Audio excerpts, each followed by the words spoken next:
Հրանտ Մաթևոսյանի բնակավայրը նախկին Մարտուն Ավագյանն անտառում է 10 ամիս, նա դստեղի նորանշանակ պետն է, պատասխանատու է 15,000 հեկտար անտառի համար, այն հսկելու և լորվա կանաչը պահպանելու համար Մարտուն ունի ընդամենը 14 անտառապահ, յուրաքանչյուրին հասնում է միջին հաշվով 1000 հեկտար և 30,000 դրամ աշխատավարձ, դեռ չունի հանդերձանք, զենք զինամթերք կամ որևէ փոխադրամիջոց, թեկուզ ձի, թեև շատ կուզեր ունենալ, բայց չի եղել, չկա և չի էլ լինելու։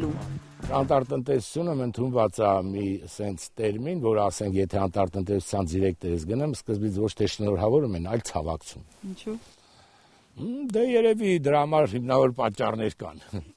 Պատճառներն առավել քան հիմնավոր են։ Մարտունի նախորդներն այսօր բանտում են։ Նախորդ տնօրենն ու հաշվապահը 2 ամիս առաջ ձերբակալվել են պաշտոնական դիրքը չարաշահելու և փաստաթղթերը կեղծելու համար։ Նրանց սպառնում է մինչև 4 տարի ազատազրկում։ Հայ անտառից հավելյալ գումարներ էին դուրս գրվել,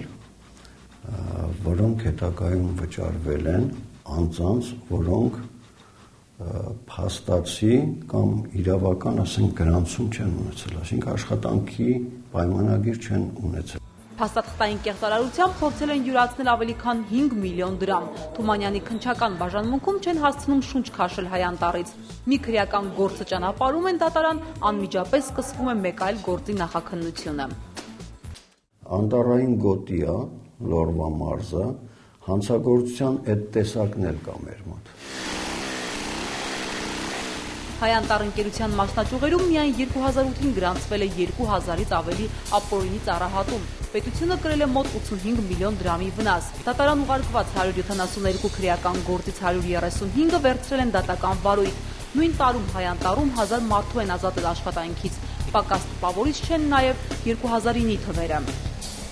Թվով 670 ծառ էր ապօրինաբար հատվել,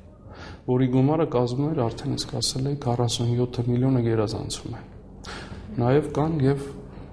այն մարդիկ, որոնք պատասխանատվություն կրեցին, դատական վճիռ կայացվեց նրանց նկատմամբ ազատազրկման։ 1.5 տարի, 3 տարի։ Բնապահպանական տեսչության հայտնաբերած խախտումների համար գանձած տուգանքների ցուցակում գերիշխում են հատկապես ապօրինի ծառահատումները։ Աղմկահարույց էր Ջիլիզայի գործը, թեև վերջին 2 տարում Ջիլիզան սև ցուցակում միշտ կա ու կա։ Այո, իհարկե, այնտեղ 2009-ի տվյալներով 3 տարի ազատազրկման դատավորը վճիռ կայացրեց և սահմանված կարգով ընթաց տվեցին, նա կրում է իր պատիժը։ Եվ վնասներն էլ կան, վնասներն կվերականգնվեն արդեն պետական բյուջե։ Եվ Անուշաբելի Թումանյան, դուք եք աշխատանքիջակը։ Քրեական գործով հիմնական մեղադրյալը անտառտնտեսության արդեն նախկին տնօրեն Հովհաննես Քոչինյանն է, 3 ստուգում և 30 միլիոն դրամի խախտում։ Ձերբակալված է նաև անտառապահը, որը Վրաստանի քաղաքացի է։ Այնա ինչ կա էսա, ոնց էլ անեմ, սենց է։ Ջիլիզայի խնդիրը ուշադրության կենտրոնում պահելու համար հայ անտառի տնօրենը գեղանկարը հենց աչքի առաջ է փակցրել։ Երանի միայն Ջիլիզան լիներ նեղ սրտում է Մարտուն Մաթևոսյանը։ Մոտ 350,000 հեկտար տարածք զբաղեցնող հայ անտառը խոցելի վիճակում է։ Որ մեկի ձեռքից բռնես, հարցը Մաթևոսյանական է։ Մոտավորապես ունենք 540 անտառապահ և ցավոք սրտի այն տարածքները, որոնք տրված են պահպանության, բավականին մեծ են որոշ տարածքներում, տարածքներ կան, անտառտնտեսություններ կան, որտեղ մեկ անտառապահի պահպանության տարածքը 1000-1200 հեկտար է։ Ասա։ Որքան մեծ է անտառապահին վստահված տարածքը, այնքան անպաշտպան է նա։ Անտառապահի ձեռքին զենք չկա, իսկ ծառը կտրողը անտառ սովորաբար գալիս է զինված, բացատրում է անտառապահ Դավիթ Ղազարյանը։ Նա այն սակավաթիվ երջանիկներից է, որ 3 տարի նույն գործին է։ Մյուսները կամ ծառ կտրելու գայթակղությանը չեն դիմանում, կամ էլ քիչ աշխատավարձին։ Նու մեզ զենք հա պետք է, ձիա պետք է, նու ոտով դժվար է մանգալը, այ դրա համար եմ ասում։ Հա, տերիտորիան շատ մեծ է։ Աշխատավարձն էլ քիչ է, շատ քիչ է։ Իր 1200 հեկտարը հսկելու համար անտառապահը շատ ժամանակ չունի, օրը 8 ժամ, մինչդեռ 2 ամիս է հարկավոր ոտքով անցնելու համար իրեն վստահված տարածքը, որը հավասար է Գոշավանք գյուղի չափերին։ Այսինքն ոչինչ չունեցող մարդուց մենք այսօր պահանջում ենք բավականին բաներ։ Ու եթե պարզվի, որ անտառի որևէ խուլանկյունում ապօրինի ծառ է հատվել, ինքն է պատասխանատու դրա համար, կամ պետք է հայտնաբերի ծառագողին, կամ ստիպված իր գրպանից պետք է վճարի կտրված ծառի համար։ Կա 30 նայնատյանոց ծառը 67,000 դրամ, չհաշված վարչական տուժը։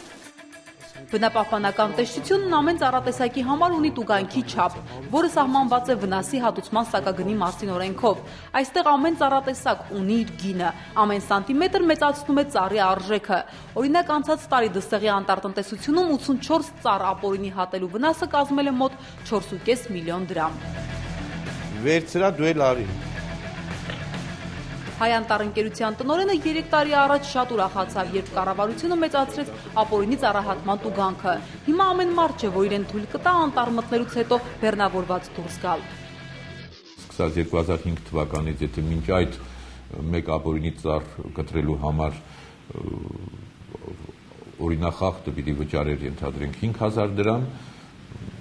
սա մոտարապես հաշվեք 30-40 անգամ հիմա ավելացել է։ Փայտանյութից իսկական շահույթ ստանալու համար ըստ հայ անտառի տնօրենի Հայաստանը պետք է ունենա բնության, անտառային տարածքների կառավարման տնտեսական նախագծեր, եւ ինչպես արտասահմանում, այստեղ էլ տուգանքը պետք է փոխանցվի ոչ թե պետբյուջե, այլ անտառտնտեսություն։ Այլապես տեղերում շահագրգռված չեն խստացնել հսկողությունը։ Եվ ամենակարևորը ըստ Մաթևոսյանի իրական հոգսը ոչ թե անհատներն են, որ իրենց գյուղական տան համար ապօրինի փայտ են կտրում, այլ հանցավոր խմբերը, որոնք 1-2 հաստաբուն ծառով չեն սահմանափակվում։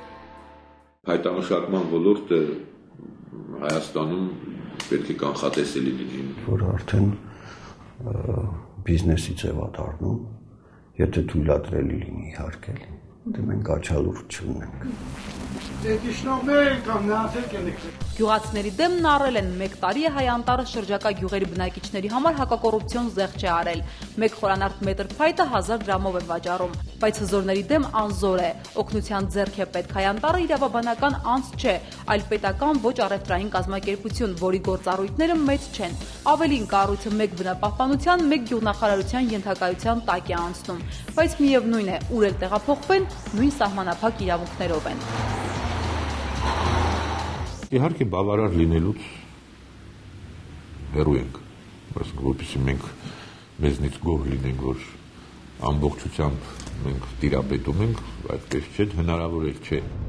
Խնդիրը կարգավորող իրավական դաշտում էլ ինչպես անանցանելի ջունգլիներում, ոլորտի գերատեսչությունների աշխատանքը կանոնակարգելու համար հարկավոր է վերանայել բնապահպանության վերահսկողության մասին օրենքը։ Գիշերով գնում կտրում տանում են, դա ասենք, ոչ մեր իրավապահները կարող են նայել, ոչ ասենք մենք, սահմանապահներն էլ են մեծ օգնություն ցույց տալիս, բայց էլի հատումներ ասենք կատարվում է։ Քաղաքակիրթ աշխարհում գտել են խնդրի լուծումը։ Արևմտյան Եվրոպայում տուգանքը 3500-ից 5000 եվրո է։ Ռուսաստանում նվազագույն աշխատավարձի 200-ից 300 պատիկի չափով։ Արաբական Միացյալ Էմիրություններում կտրված յուրաքանչյուր ծառի համար հանցագործը պարտավոր է վճարել ավելի քան $10,000 տուգանք։ Ղազախստանում անցած տարվա տվյալներով ապօրինի հատված ծառի համար տուգանքը մոտ $900 էր։ Հայաստանից դուրս ծառի պաշտամունքը մոռացված չէ։ Եգիպտացիներն են, չէ՞ կենդանիներ սիրել, Աստվածասեր են բնությունը։ Արթուրը մտադիր է այս սակավածառ տարածքը վերածել ստվերախիտ անտառի։ 3 տարի առաջ կողպել է մայրաքաղաքի կենտրոնում գտնվող իր արվեստանոցի դուռը, հրաժեշտ տվել քաղաքի գլխապտույտ ռիթմին եւ տեղափոխվել Լորվա անտառ, հոգու անդորը վերագտնելու։ Քարափին խրճիթ է պատրաստել ու աչքը 4 արած սպասում է անտառահատին, որ անձամբ բռնի ծառը կտրողի ձեռքը։ Ոչ թե նայես ծառին քանի կիլո խնձոր է տալի, որ ծախես, ինչքան փող աշխատես, այլ նայես որպես կենդանի էակ բնությանը, որը ճանաչում է, հիշում է, շփվում է քո հետ կոնտակտի մեջ է մտնում։